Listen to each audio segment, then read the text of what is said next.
के भी शामिल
पीछे करिए।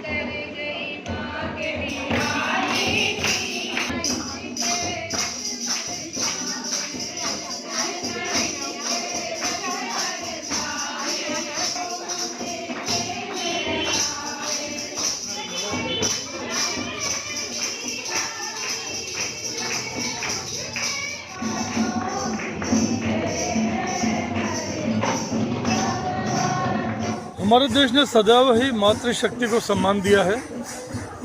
पिछले 10 वर्षों में आदरणीय प्रधानमंत्री श्री नरेंद्र मोदी जी ने देश में मातृशक्ति के उत्थान के लिए बहुत बड़े बड़े कदम उठाए हैं और ये जो नारी शक्ति चौपाल है ये भी उसी का हिस्सा है।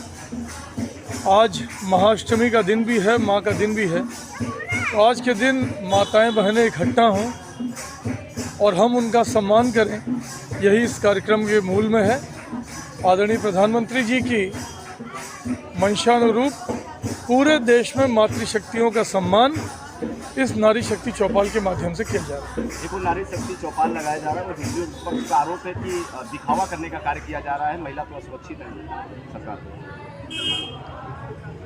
वो विपक्ष जिसके नेता कभी कहते थे लड़के हैं, लड़कों से गलती हो जाती है, वो हमारे ऊपर सवाल उठाएंगे। जय श्री राम। आप पत्रकार बंधु हैं, आप स्वयं लोकतंत्र का स्तंभ हैं, आपको खूब पता है कि किसके शासनकाल में नारियां सुरक्षित हुई हैं। आज रात में 9 बजे, 10 बजे, 11 बजे अपने कार्यस्थल से घर जाती पैदल अकेली महिलाएं आपको मिल जाएंगी जो बिल्कुल निर्भय हैं। उनसे आप पत्रकार हैं, कभी पूछिएगा आज से 7 साल 8 साल पहले क्या उनका साहस था कि रात में 9 बजे 10 बजे वो घर से बाहर अकेले मिल जाएं। आज नारियां पूरी तरह से सुरक्षित हैं। किसी अपराधी की हिम्मत नहीं कि नारियों के प्रति कोई अपराध कर दे, और यदि कोई दुस्साहस करता भी है तो आपको याद होगा मुख्यमंत्री जी ने क्या कहा था, इस चौराहे छेड़ोगे अगले चौराहे तक नहीं पहुंच पाओगे। और आप काशी में खड़े हैं, आदरणीय प्रधानमंत्री जी ने तो यहाँ कमांड कंट्रोल सेंटर की स्थापना की है। हर चौराहे, हर मोड़ पे कैमरे लगे हुए हैं। अपराध करना बिल्कुल भी अपराधियों के लिए सुरक्षित नहीं है।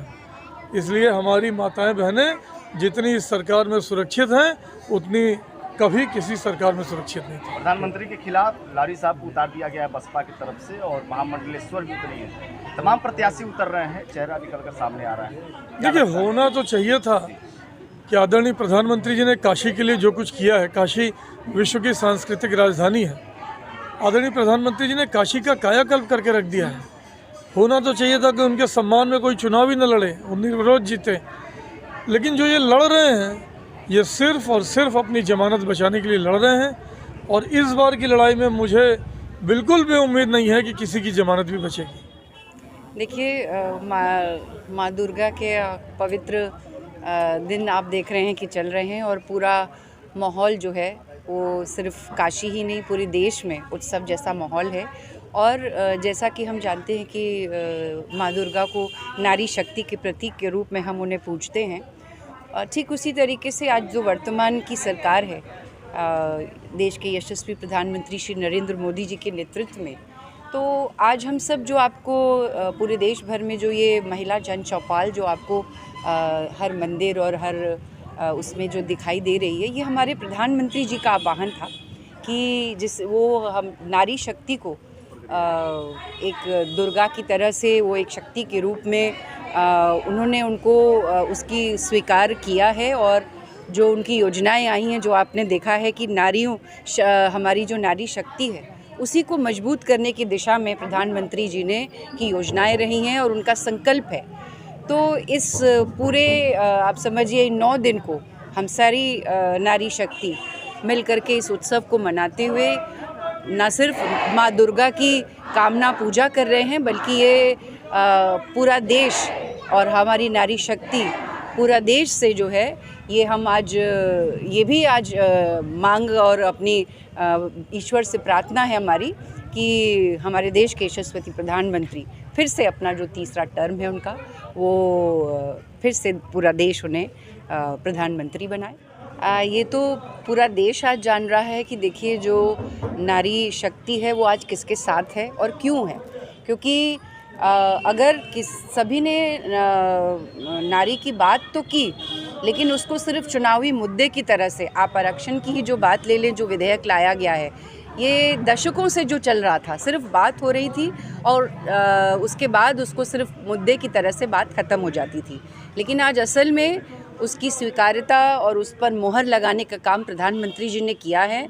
और आप जितनी भी योजनाएं देखिए जो इस सरकार की हैं, वो कहीं ना कहीं से हमारी जो महिला शक्ति है उसको ही वो उसी को केंद्रित करके वो योजनाएं बनाई गई हैं। चाहे आप देख लें कि वो शौचालय हो, आवास हो, पेंशन में जो घर की जो मुखिया है वो महिला को बनाना, तो जितनी योजनाएं हैं आप वो सब महिला केंद्रित हैं। और इसीलिए आज अगर आप जहाँ की सुरक्षा की जो बात करते हैं, तो जो महिलाओं को तो छोड़िए, आज प्रदेश में माननीय मुख्यमंत्री योगी आदित्यनाथ जी के कुशल नेतृत्व में आज अपराधियों का आप जो देख रहे हैं कि किस तरीके से जो डर है, और कहीं भी आज बेधड़क होकर के महिलाएं, आज रात हो दिन हो, हमारी जो महिलाएं आज काम कर रही हैं और समाज में निकल रही हैं, आज वो बेधड़क होकर के अपना कोई भी अपने सपनों को जी सकती हैं और अपना लक्ष्य पा सकती हैं। सारी मतों से विजयी बने, तो हम लोग ने एक चौपाल महिलाओं का बना के एकत्रित करके आज यहाँ से आह्वान कर रहे हैं कि अब की बार 400 पार। और हमेशा हम लोग आज मोदी जी के सरकार में इतनी निडर से मतलब रास्ते चलते हैं, और घर में हम लोग को एक स्थान मिला है। माननीय मोदी जी के जब से 2014 के बाद उनकी सरकार आई है, उस समय से हम लोग को नारियों को पता चला कि हम लोग का भी एक सम्मान है। नहीं तो बस नारी थे, बस घर में काम करना और चीज़ों को। जी बताइए। गांधी जी, ये बात तो सही है कि आज वर्तमान में भारत देश की नारियां पूरे विश्व में अपने कौशल का डंका बजा रही हैं। कुछ ऐसी भी नारियां हैं जो अपने ऊपर अत्याचार सहती हैं और लोक लाज की वजह से समाज में आ नहीं पाती है। ऐसी नारियों तो हम सब वही तो माध्यम है। हम सब चाहते हैं कि ऐसी नारियां हम सबको देख के आए सामने। क्यों डरती हैं, क्यों सहती हैं? क्योंकि अब नारी अबला नहीं है। मोदी जी का यही तो प्रण है कि आप बाहर आइए और चीज़ों को अपने सामने लाइए। सारी चीज़ों को सामने जब आप रखेंगी तो आप किस बात की नारी, अबला नारी अब कोई नहीं रह गया है। इसको आमंत्रित किया गया इस चौपाल में। इस चौपाल में हमारे कैंट विधानसभा के मुख्य अतिथि सौरभ श्रीवास्तव जी हैं, नम्रता चौरसिया दीदी जी हैं क्षेत्रीय अध्यक्ष, शालिनी यादव जी हैं और सनी सिंह जी हैं समाज सेवी हैं, और हमारी कुछ वरिष्ठ बहनें हैं जो समाज में कार्य करती हैं। आज इस चौपाल के माध्यम से उन बहनों का भी सम्मान किया जाएगा। पार्टियां महिलाओं के ऊपर लेकर टीका टिप्पणी करते हैं, कहते हैं कि सरकार में महिलाएं सुरक्षित नहीं है। भाजपा सरकार विपक्ष का काम ही है कहना, विपक्ष की बातों को हमें सुनना ही नहीं है, क्योंकि मुझे पता है मैं सुरक्षित हूँ, तभी तो आज ये चौपाल का देख लीजिए 100 की संख्या में महिलाएं एकत्रित हुई हैं। विपक्षों की बात हम लोग सुनते ही नहीं है। विपक्ष तो बहुत सारी बातें कहते हैं। पप्पू जी को ही देख लीजिए, इतनी उम्र हो गई, अभी शादी तक हुआ ही नहीं है, वो क्या विपक्ष बात करेगा।